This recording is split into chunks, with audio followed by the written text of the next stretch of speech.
विधानसभा चुनाव में जीत के बाद जहां एक ओर मध्य प्रदेश में भाजपा लोकसभा चुनाव को लेकर काफी उत्साहित थी, तो वहीं कांग्रेस को मध्य प्रदेश में बेहतर प्रदर्शन की उम्मीद थी। लेकिन कांग्रेस की उम्मीदों पर 4 जून को पूरे मध्य प्रदेश में पानी फिर गया। खास बात ये रही कि वर्षों से कांग्रेस के अभेदी किले छिंदवाड़ा को भी भाजपा ने आखिरकार भेद दिया। 4 जून 2024 का दिन भारत के इतिहास में काफी चौंकाने वाला रहा। बालाघाट सिवनी संसदीय क्षेत्र की बात करें तो यहां भी भाजपा प्रत्याशी भारती पारधी ने बहुत बड़े अंतर से अपने विरोधियों को परास्त किया।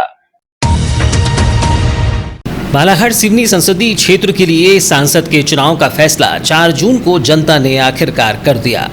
मंगलवार को जैसे ही नगर के पॉलिटेक्निक कॉलेज में ईवीएम मशीनों को स्ट्रांग रूम से बाहर निकाला गया, वैसे ही प्रत्याशियों के भाग्य का फैसला भी धीरे धीरे पिटारे से बाहर आने लगा और प्रत्याशियों की धड़कनें धीरे धीरे बढ़ती हुई दिखाई दी।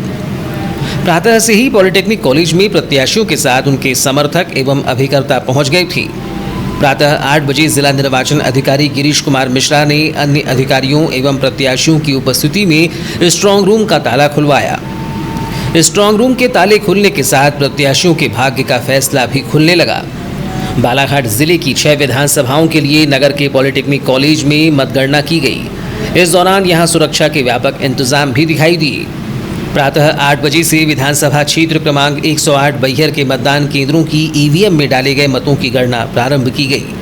मतगणना के प्रारंभिक रुझानों के दौरान ही भाजपा प्रत्याशी अन्य प्रत्याशियों से लगभग से आगे रहीं, जिसके बाद मतगणना के चलते चक्र के दौरान भाजपा प्रत्याशी भारती पारधी ने अपने विरोधियों को पीछे छोड़कर मतों की बढ़त बनाई, जो कि अनवरत जारी रही और शाम 6 बजे तक निर्णय सामने आ गए, जिसके तहत 1,74,512 मतों से भारती पारधी ने ऐतिहासिक जीत दर्ज की। वैसे तो भारती पारधी की इस जीत का जश्न दोपहर 1 बजे के बाद से ही प्रारंभ हो गया था, लेकिन शाम 5 बजे तक इस जीत के जश्न में और खुमार छा गया। जहां जिला भाजपा कार्यालय के सामने भाजपाइयों ने भारती पारधी का जोर शोर से स्वागत किया।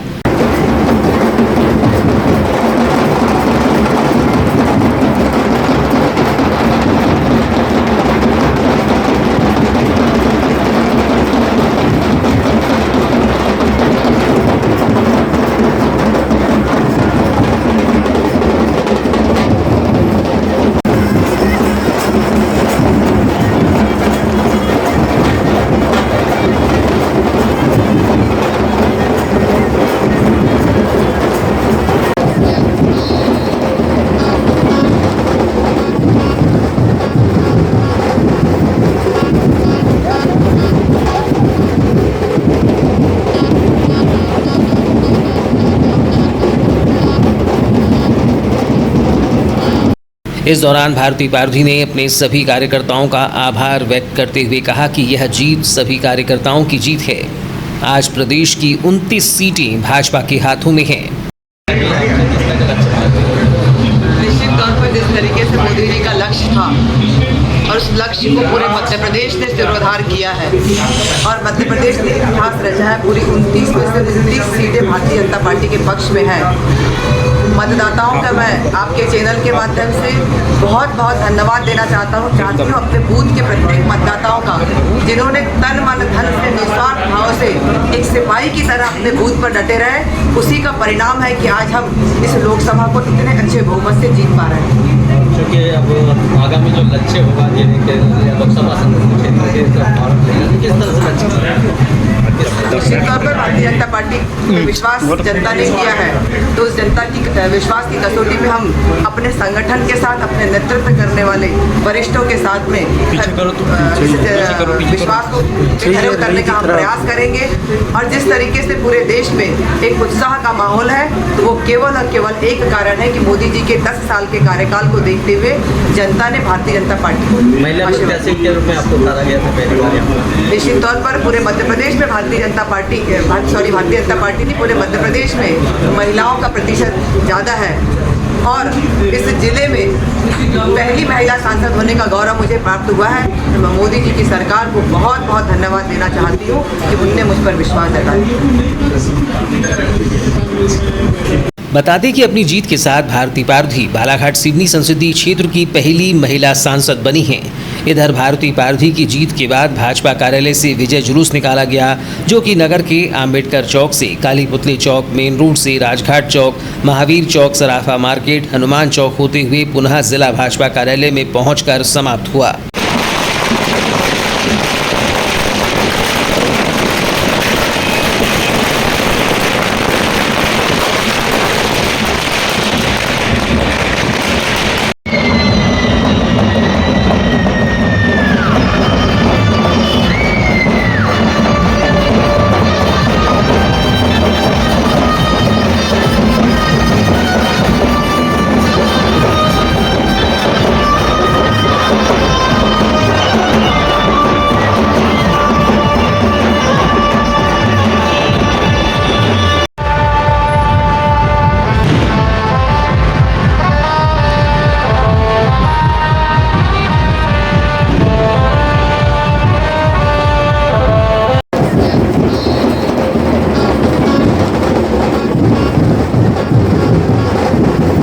बालाघाट सिवनी संसदीय सीट मध्य प्रदेश की वो लोकसभा सीट है जिस पर 1998 में बीजेपी ने यहां पर अपना पहला चुनाव जीता और ये सिलसिला अब तक जारी है। 4 जून को नगर के पॉलिटेक्निक कॉलेज में हुई मतगणना के बाद भाजपा ने अपनी जीत का सिलसिला बरकरार रखा है। बालाघाट सीट पर पहला चुनाव 1951 में हुआ। इस चुनाव में कांग्रेस के CD गौतम ने जीत हासिल की। इसके अगले चुनाव में भी यहां पर कांग्रेस को जीत मिली। हालांकि 1962 के चुनाव में यह सीट कांग्रेस के हाथ से निकल गई। 1967 में कांग्रेस ने एक बार फिर यहां पर वापसी की और लगातार 2 चुनावों में यहां पर विजयी रही। 1996 तक बालाघाट में कांग्रेस का ही दबदबा रहा। बीजेपी का खाता इस सीट पर 1998 के चुनाव में खुला। तब गौरीशंकर बिसेन ने कांग्रेस के विश्वेश्वर भगत को हराकर पहली बार इस सीट पर बीजेपी को जीत दिलाई। 1998 में हारने से पहले विश्वेश्वर भगत 1991 और 1996 का चुनाव जीत चुके थे। 1998 के बाद से ये सीट बीजेपी के पास ही है। देखा जाए तो बालाघाट में किसी एक खास नेता की पकड़ नहीं रही है। यहाँ से जरूर विश्वेश्वर भगत, नंद किशोर शर्मा और बीजेपी के गौरीशंकर बिसेन 2-2 बार चुनाव जीते हैं। पिछले कुछ नतीजों को देखा जाए तो यह सीट बीजेपी का गढ़ बनती जा रही है। 2009 के लोकसभा चुनाव में भी इस सीट पर बीजेपी को जीत मिली थी। बीजेपी के KD देशमुख ने कांग्रेस के विश्वेश्वर भगत को हराया था। KD देशमुख को 2,99,959 वोट मिले थे। विश्वेश्वर भगत को 2,59,140 वोट मिले थे। वहीं RJD इस चुनाव में तीसरे स्थान पर रही थी। बालाघाट लोकसभा सीट के अंतर्गत विधानसभा की 8 सीटें आती हैं। 2014 के लोकसभा चुनाव में बीजेपी के बोध सिंह भगत ने कांग्रेस की हीना कावरे को हराया था।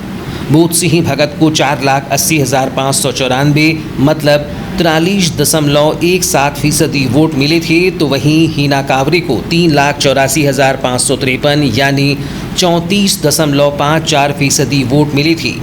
वहीं सपा इस चुनाव में तीसरे स्थान पर रही थी। वहीं बात की जाए 2019 की, तो एक बार फिर भाजपा प्रत्याशी ढाल सिंह बिसेन ने 2,40,265 मतों से जीत दर्ज की थी, जिसके बाद 4 जून 2024 को 18वीं लोकसभा के लिए भाजपा की पहली महिला प्रत्याशी भारती पारधी 1,74,512 मतों से जीत दर्ज की। बता दें कि 4 जून मतगणना के लिए जिला प्रशासन ने पहले से ही तैयारियां कर रखी थीं। स्वयं जिला निर्वाचन अधिकारी अपने दलबल के साथ पूरे मतगणना प्रक्रिया पर सतत अपनी निगरानी बनाए हुए थे।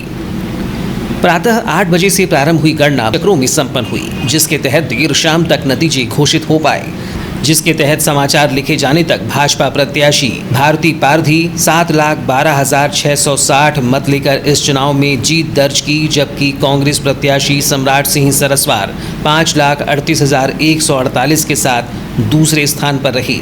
इसी तरह तीसरे स्थान पर बसपा प्रत्याशी कंकर मुंजारे 53,134 मत, आदिवासी नेता भुवन सिंह कोर्राम 13,071 मत, गोंडवाना गणतंत्र पार्टी के नंदलाल उइके 12,422 मत, DL मानेश्वर को 10,017 मत, निर्दलीय प्रत्याशी देवेंद्र उर्फ देव पवार को 7,245 मत, महादेव नागदेवी को 7,195 मत, राजकुमार नागेश्वर को 6,728 मत, मोहन राउत को 3,542 मत, प्रियंका भंडारकर को 2,926 मत, सत्यप्रकाश सुल्खे को 1,932 मत, दिलीप छाबड़ा को 1,750 मत प्राप्त हुए, जबकि 11,510 मतदाताओं ने नोटा की बटन दबाकर अपने मताधिकार का उपयोग किया। देखा जाए तो लोकसभा के 13 प्रत्याशियों में से 7 प्रत्याशी ऐसे रहे जो कि नोटा के मतों से भी पीछे रहे।